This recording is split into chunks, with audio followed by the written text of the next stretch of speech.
Hi everybody, it's Michelle Stelling with the National Association of Digital Scrapbookers, NAODS.com, and this is Q&A Tuesday. I'm kind of doing a two-parter. Last week we talked about the guided section.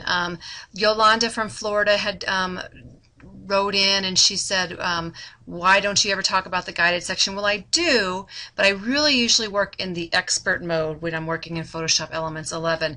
But let's just go ahead and kind of continue on from last week and do a couple more things inside the guided section. So let's just go ahead and open up a photo. This happens to be one of my favorite photos. And I'm just going to zoom in a little bit tighter. Okay.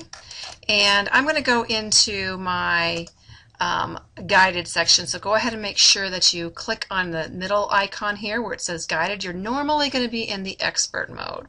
Now you can zoom in and zoom out by just taking this little slider and zooming it in and out as well as using your zoom tool. Now the photo effects, we talked a little bit about depth of field. The Lomo camera effect is kind of cool. Let's just go ahead and click inside there. This will kind of make it pop a little bit more. So basically you just go step by step. Let's go Lomo camera effect. Click on that. It gives it a little bit more of a rustic effect. Then you can apply a vignette to that as well. So once you apply the vignette, it takes a few seconds for it to adhere, and now you see that you got the little darker edges on there. So once you're done, you just click on done, and now you've got the new version. So if you want to go back to expert, you can go back to expert, and over here to the right you'll see before and after. So I kind of like the after effect. It gives it a different shade to it, but you can kind of judge for your own self on what you want to do as far as which one to keep. So let's go ahead and close out of that one.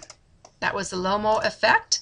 And let's just try the pop art because that seems to be pretty popular. Pop art is kind of like the Andy Warhol effect. So I'm just going to take and cut out, I'm in the expert mode, I'm just going to take Sydney down here and I'm just going to go ahead and do a little box. And then once we have that little box selected, then we can go into the guided section. And then if you close out of the photo effects and you see the photo play here, it's the bottom little section, and then click on pop art. Okay, you have different styles that you can choose from. I always like the first one better. So then it says convert image mode. So let's convert it to black and white, and it goes ahead and does that. Then you can add color. And then number 4 says duplicate the image. There you have it. Only a few steps and now you have the Andy Warhol look, and that is called the Create Pop Art. Hope you enjoyed this little Q&A session, and next week is going to be a lot of fun.